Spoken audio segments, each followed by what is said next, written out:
Have you ever felt like something was missing deep in the core of your soul? Have you ever wondered if your life was meant for something bigger?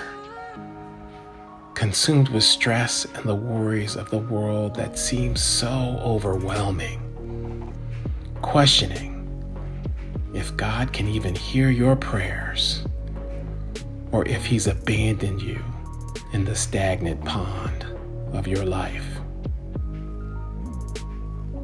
What if I told you that you could follow the river and you could find a way to a world where your dreams still exist? So if you're tired of being trapped by your own fears, doubts, and self-destructive behaviors, you can join Will and Marie as they journey into the unknown, searching for new answers, new blessings, and new purpose in the deep waters.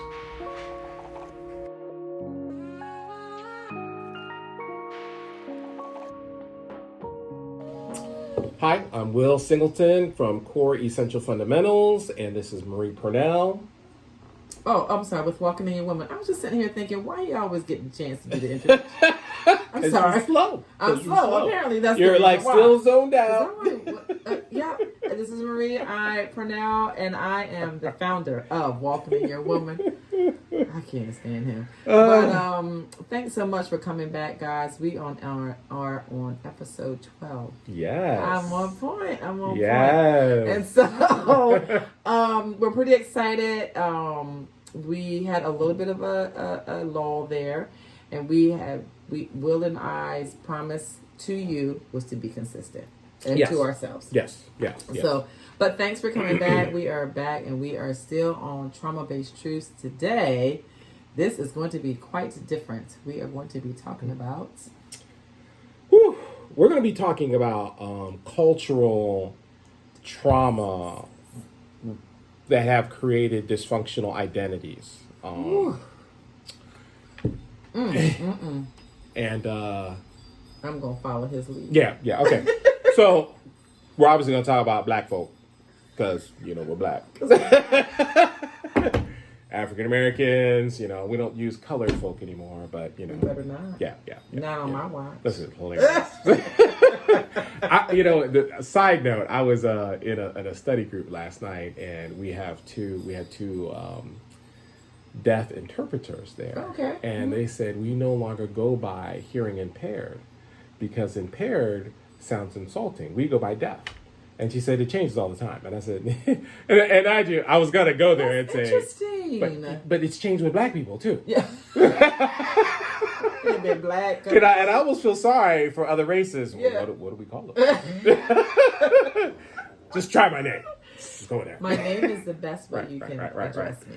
Yeah. But anyways, in dealing with some of the trauma identities created in the African American culture, I got to go back to the initial issues of coming from Africa to here. Not only the trauma of being displaced, okay, and this is not to throw blame on white people. That's not what it's going to be about. Oh no, we're not doing that. I really just want to help us understand. Yeah, we're not doing that. Some of the issues that have been created out of that. And I truly only blame the devil for everything that's occurred. Absolutely. Okay. So that has cost humanity. Yeah, I mean, it's affected everybody, Yeah, not just black people. It has affected black, everybody. White. It's the cost of humanity. So one of the significant events would be the Willie Lynch letter, which I've talked about in several different other videos that I've seen. And, you can Google that. And basically the Willie Lynch letter was an instructional manual for the slave drivers to create generations of slavery within African American people. And some of the high points of that was not only to create jealousy and envy within the population, but also to disassemble the family unit. Breaking down the Everywhere. man and separating him from the family. And then, the other things where they created caste systems according to the shade of their color. The color of their skin. And a lot the of nature of our those. hair. Yeah. Everything. And a lot of those things, you still see elements of that in today's culture. Especially with the suspicious nature we have with our own people. With our own people, within our own culture. Yeah. And so when I look at that, and we don't talk about it. Yeah. Yeah. This is crazy. Well, it's because it's too sensitive, so we say. Because we don't want to hurt each other's feelings, but you do it every day. Yeah. Yeah. By saying, I don't want to talk to him. Okay, listen, I can be very honest with you. I have a godson who's fair in skin. And he didn't know that he was black because his skin was fair. He thought that he was white. He didn't understand that. He didn't mean anything, no harm, no foul. But this is just the way things have transpired through our life history. And we, I told me I was probably gonna lose my black card today, but we will own the tragedy of slavery easily, and we will rehash that all day long, every day. But we will not talk about the accomplishments and achievements we've made throughout history, despite the struggle. And we don't highlight that. Yeah. We don't highlight the scientists, the explorers that happened in America. Yeah. Not to mention when we were in Africa. Right. We come from, we say that in like t-shirts, we come from kings and queens, Yeah. but we don't do any research about that. We don't really understand the power of all that. We don't understand that we were educated. The truth of it, yeah. But we don't seek education now. And it is affecting our self-esteem, our self-worth, our economy, our family structure. Oh yeah. I mean, we're still statistically the poorest race, and yet we see other races come to this country and make. God, I can't even. My mind doesn't wrap around that on a regular basis. And yet we've been here the longest. Yeah. As far as another race. Yeah. Other than the Native American. Yeah. Exactly. But even they will get the casinos. Yeah. Yeah. And we're listen, guys, we are not, disclaimer, we are not out to tear anybody down, not another race. I'm not out to tear down my own people. This is not what I want us to understand. Yeah, we want you to understand the power of the you that you have. Yeah. You're amazing. And we can only understand that by also understanding what's holding us back. What's holding you back is your mindset. I'm not even talking about the poverty mindset. I'm talking about your mindset, period. And this is real right now. This is real. This is our truth right now. This is our trauma right now as a black race, as a black people. We are surrounded by white people, yes. We're surrounded by Asians. We're surrounded by just different race altogether. We are a minority, but we are a powerful minority. We are a powerful minority. But we don't activate our power. And the reason why we don't is because we've lost, we've just lost our sustainability in what we know. Does that make sense to you? Because if you know that you can go out and create something and build something, oh my God, my godson believes that Poppy can build him a spaceship. Poppy probably can if you really wanted to. And he probably can if he really wanted to. So last night, my husband came in and talked to our daughter, the youngest one, and asked her about how to create something. And she said, I'm not an engineer. He said, you can be anything you want. She's 26, excuse me. And he's like, you can be anything you want. You can be an engineer right now if you want to. She's a biology major. And she's taking her master's. And so I'm looking at this, and he's like, you can be whatever you want. And let me tell you, the subconsciousness. But we lose sight of that. The subconsciousness of our own broken identity. I remember talking to my mother about being an actor. And my mom immediately, and I know everybody who knows me knows I could have done it. Yeah, absolutely. My mom immediately said, you need to pick something real. And she probably don't even remember that. Yeah, but she might not. it hit me to my core, and Yeah. and for me who lacked confidence anyway. Yeah. For me to want to be an actor because I was writing plays and acting. I was writing gospel plays. And Tyler. I have friends in Ohio, and they know what I'm talking about. We wrote a play. It was a musical. It was a gospel play where I was a drug dealer, and I wrote my own part. That's crazy. To where it was a woman who was recovering, and it's crazy because I'm an addictions counselor. Yes, I know, look at I know. Here we go. Stop, girl. Oh, sorry. But Oh. I wrote my own scene where I threw drugs out into the crowd and started talking to the crowd Oh my God. about how powerful that is, and I know you want to pick it up. It was so deep that people stood up in the audience and started yelling at me. And then afterwards, we would do a question and answer period, and every time someone would come to me and say, "Did you know that I was struggling with drugs?" They thought, and mind you, at that time, I had I never sold drugs. Okay? Right. I never, didn't think ever. that at all, Now, I struggled with pills and alcohol. Yeah. But I never sold drugs. I didn't even know how to buy drugs illegally. My grandfather was a pastor. My mom was a nurse. My dad was a cop. Right. You know? Right. I was as lily white. I didn't know nothing. Right. But people thought that I used to be a dealer. Because you performed to that degree. Right. And yet my mom said I need to do something real. Wow. Yeah. This is the trauma in which, so suppose that was a white man doing that. What do you think his mother would have said? Well, you better go ahead and do that. You better get these classes straight. Right. She'd have been in acting classes. What I mean? Absolutely. Right. And I'm not saying there are not black women or parents out there that won't do that for their children, but I'm just saying these are some of the things that we have to deal with. And I don't think that there are not white people out there or Asian or whatever. But we're talking people that don't do that. But we're talking about with us. Because even in the our reality. I'm reading this book, You Owe You by Eric Thomas, and he was talking about. Hey, Eric. So funny.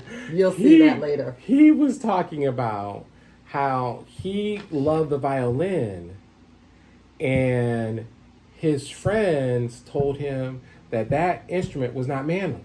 What? Yeah, and so he stopped playing. And this is the stuff that we run into in our own culture. We invented the crab mentality. Come on. You don't hear that in any other race talk about that. No. You don't. Right. You don't. And it's so real. Like, the crab mentality. It's just like normal. I didn't know what that meant, and I don't even remember the first time I heard that. I was like, what the heck is that? And it's when the crabs are all in a pot. And when one tries trying to get out, to go safety, to get out of there. You get out of hot water to die. Okay? The other crabs will pull it back down. Bro, we all in this together. You gonna die, I'm gonna die, you gonna die. And it's like, no, why would you not try to raise them up? Elevate. Go for it. I got your back. What you gonna do? And What's up? We What's next? Yeah, elevating each other. Yeah, we do. We do in such a way. And let alone learning from each other. It's so crazy because you know why, and we always think about the fact that I ain't gonna teach them nothing. They're not gonna take my stuff and steal it and run away with it all the time. Yeah, oh my God! But this circle of people that I'm with now, oh God, including Will. I mean, we are pushing each other out the door. You better go do that. Yeah. But it does really highlight the struggle of my people that Take my people too. Are reason? Yeah, okay, they're your people too. Take my people too well. But it highlights the struggle of how hard it is for us to break out of this this cursed, broken mentality. We talk about it, but we still don't truly embrace it because and you see it in our lack of ability to truly fellowship. Yeah. On a regular basis. On a regular basis. We can do a revival all day long, but then I don't see you the rest of the week. Right. I mean, and it's disheartening. Yeah. It's really discouraging. So, let me talk about that just a little teeny bit. I mean, you're probably going to go to it too, but, we've been just noticing some things in this one particular church. And in this church, we've watched the organization of it's a white church, it's a Caucasian church, it's mixed. It's mixed. But it's predominantly white.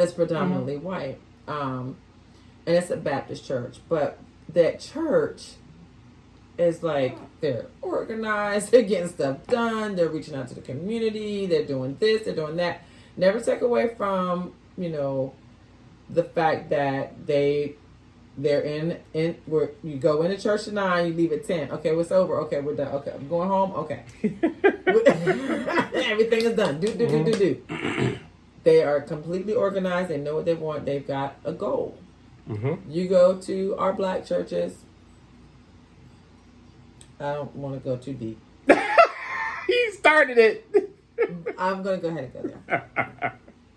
Listen, guys, this is no disregard, no disrespect. I mean, I'm just saying, there's no disregard, no disrespect. I gotta say that about my people. We in there for like 2 days. I'm just trying to get a piece of chicken in there, fried chicken. You can't get into the hungry, service, tired. hungry. I mean, it's funny, and we make jokes. We about make this. jokes about it, but when we look at the cultural differences between white and black churches. You don't see any mothers in a white church that have to have snacks in their purse. Right. You're right. I mean, you're so right. Right. They don't need no snacks because we're not here that long. We're not here that long. You'll be all right. Go to the car and grab that sandwich and get back in here. And yet, because like I've been going to Oak Ridge, they'll have coffee. Yeah. They'll have coffee ready to serve. Mm-hmm. They have people at all the doors smiling to greet you. Mm-hmm. But I mean, that's what we're talking about. It's a different kind of church service. Yeah. Mm-hmm. It's a different kind of effectiveness. Yeah. And I was telling Maria, I said, we really need to be able to learn from each other. Oh yeah, absolutely. Black and white churches. That's what we're doing. I tell you, man, the resistance that we have in our own culture because we can't even learn from each other. Yeah. Let alone white man. What? Yeah, because to have a black church and a white church come together and make and go out into the community and make something phenomenal.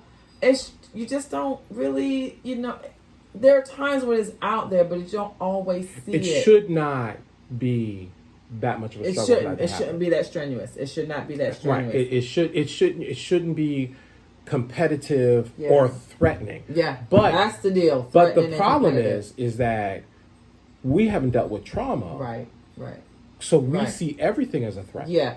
So this is the deal. When you are, what I'm seeing so clearly, this is about kingdom work. This ain't about black church, white church, or Hispanic or Asian. It don't make a .com bit of difference to me. This is about kingdom work. Okay, then you're shepherding those people, but when it comes to us to come together, we're shepherds together, trying to make sure that we're building a community for God's kingdom. This ain't about bishop such and such or pastor such and such. This is not about you. We are here to serve God and God alone. Don't make me start preaching because I will go in. But we are here to serve God and God alone. But when the devil decided to come in and cause division and the race, the humanity, the human beings of God's creation, this is where we are talking about the trauma. And it's we have to take It's responsibility for making it so easy to divide. We're divided within the black culture, and then we're divided from all the other cultures. Yeah. And I'm just like, man, it's no wonder we cannot really get ahead as a whole. And no one can argue that fact. Yeah, and don't be mad because one pastor got a greater congregation than the other. That's the problem. That bothers me. Because I don't give a .com. I just want to see God's kingdom work. Yeah, and the kingdom.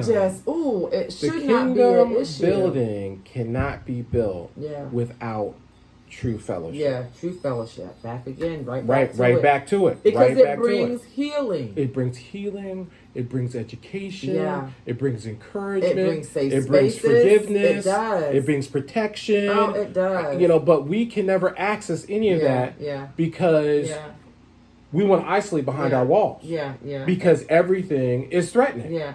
Okay, and I'm you know how many people I get in my office that will say, I don't want people to know my business. And I'm just like, what business do you have? Yeah. Yeah. You gonna kill the president? I Yeah. mean, what's going on here? What's going on? Like, you know, I want to say this, Will, and I don't know if I'm going to, if this is, talk about losing your black card. White pastor comes to a black person's church and say they want to help. Uh-huh. Black pastor goes, that's okay, we're good. Uh-huh. When really, we're not good. We're not. Nope. We're not good at all. So, black pastor goes to white pastor's church and says the same thing. Come on in. Come on in. What's fellowship? You don't want to do that? And this is the issue. I'm not trying to be disrespectful. I know. But see, this is the problem, is that I've just seen it too many times. I know, Marie. And the problem is we can't even talk about it. No, we can't. That's why I love this Yeah. Deep Waters podcast. Yeah, because that's how serious we can't even talk about it. Talk about it. Because now, like I said, talking about losing a black card, whatever .com it is, I don't even know. But you know, it's just it's the fear of giving into the whatever. I don't know what are we so if giving into the. I ain't gonna say it though. If we believe God is who God is, this is kingdom work. Why do I feel so threatened so easily? Yeah, because then you become the sellout because you want to work with the white pastor, or the white pastor wants to work with you, or you guys. We add all these things that aren't even biblical. Yeah, it's not at all. It's not at all. To into the ingredients of the pie. Moses took a people. He didn't give a .com whether they're white, black, purple, green. I don't care about what they were. Moses took a people, right, and made them a nation. A nation. And I'm just like, you know, and there's some things that did have to separate just because of culture. I mean, I understand that, but when division is riding and taking away what God is what God has planned for this His kingdom, you know, I'm just over it. I just want us. And let me say this clearly. Yeah. Racism comes from the devil. Yes, it does. Okay. Absolutely. Racism comes from the devil. Yeah. And he has been using that with expert precision to in and out of the church to where we've added it to the gospel. And you know, and I asked Marie. I remember I asked her that question in the beginning that rocked you, and I said, "Go on and ask it." I said, "Go on and ask it." I want y'all to hear this question because it's serious. Were we the chosen people of God because we were black, or were we chosen by God before we were black? How about that? Because I know it was before we were black. Right. We didn't even have a color. He could have cared less. You're the spirit of him. Right. You know, so, this is where we are. You're the spirit of him. We didn't have a color in the womb of God. We didn't at all. And yes, we're black. And I'm proud of my blackness. Yeah, I'm a. But before that, you know what I'm really proud of? I'm proud that I'm a child of God. I was chosen. I'm His. I'm proud that He picked me. I'm glad my white brother, Asian, Latino, Spanish, whatever. Right. I'm so glad that you are a child of God. That's all that ever mattered to me. And this is where I go again. That the devil has created divisive tools to create elitism, separation, and racism. Yeah. And we have to be careful about that. Yeah. Because it's diluting the mission. Yeah. You know, I mean, because the mission is building the kingdom. Oh, absolutely. And that includes poverty, self-esteem, education. I mean, how in the world are we supposed to be examples of the light and being blessed? And I can't keep the lights on. I can't.